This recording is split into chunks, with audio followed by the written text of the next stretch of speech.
పవన్ కళ్యాణ్ దాదాపు 2 సంవత్సరాల తర్వాత సర్దార్ గబ్బర్ సింగ్ గా వెండి తెరపై కనిపించబోతున్నాడు. ఇప్పటికే ఈ చిత్రంపై విపరీతమైన అంచనాలు పెరిగిపోయాయి. అంతేకాదు తెలుగు రాష్ట్రాల్లోనే కాకుండా బాలీవుడ్ లో కూడా ఈ చిత్రం విడుదల కాబోతోంది. రీసెంట్ గా ఈ చిత్రానికి సంబంధించిన 2 పాటలు స్విట్జర్లాండ్ లో పూర్తి చేసుకుని పోస్ట్ ప్రొడక్షన్ పనులు కూడా పూర్తి చేసుకుంటున్నారు. ఈ చిత్రానికి సంబంధించి ఫస్ట్ లుక్స్, టీజర్లు, ట్రైలర్, వీడియో మేకింగ్ లతో సోషల్ మీడియాలో హల్చల్ సృష్టించాడు పవన్. ఇక్కడ పవన్ మానియా విపరీతంగా పెరిగిపోయింది.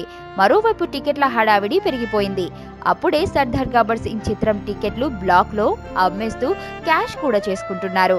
ఒక టికెట్ 3000 చొప్పున అమ్ముతున్నట్లు వార్తలు వస్తున్నాయి. అంతా బాగుంది, కానీ ఇప్పుడు పవన్ ని ఓ బుడ్డోడు టెన్షన్ పెడుతున్నట్లు సోషల్ మీడియాలో వార్తలు వస్తున్నాయి.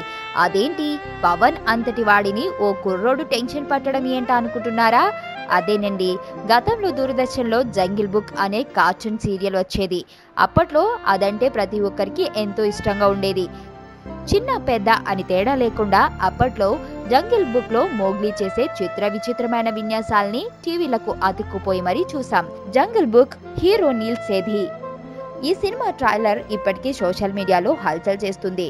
దీనిపై కూడా ఎన్నో అంచనాలు పెరిగిపోయాయి. అసలే వేసవి కాలం, చిన్న పిల్లలకు ఇలాంటి చిత్రాలంటే విపరీతమైన క్రేజ్. మరి ఇదే సమయంలో అంటే సర్దార్ గబ్బర్ సింగ్ విడుదల రోజే జంగిల్ బుక్ కూడా విడుదలవుతుంది. హాలీవుడ్ సినిమాలను బాలీవుడ్ ప్రేక్షకులు బాగా చూస్తారు. కాకపోతే ఈ మధ్య ఇక్కడ కూడా మల్టీప్లెక్స్ థియేటర్లు వచ్చిన తరువాత ఈ తరహా చిత్రాలకు విపరీతమైన ఆదరణ పెరిగిపోయింది.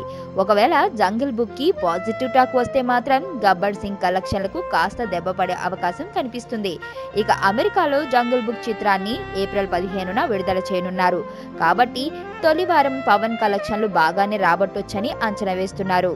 కలూరి సింతామణి నా పేరంటే తెలియనోళ్ళు లేరే జాని, వయసు లెక్క సీక్రెట్ గాని నన్నడగమాక అంటాంది జారేవుని.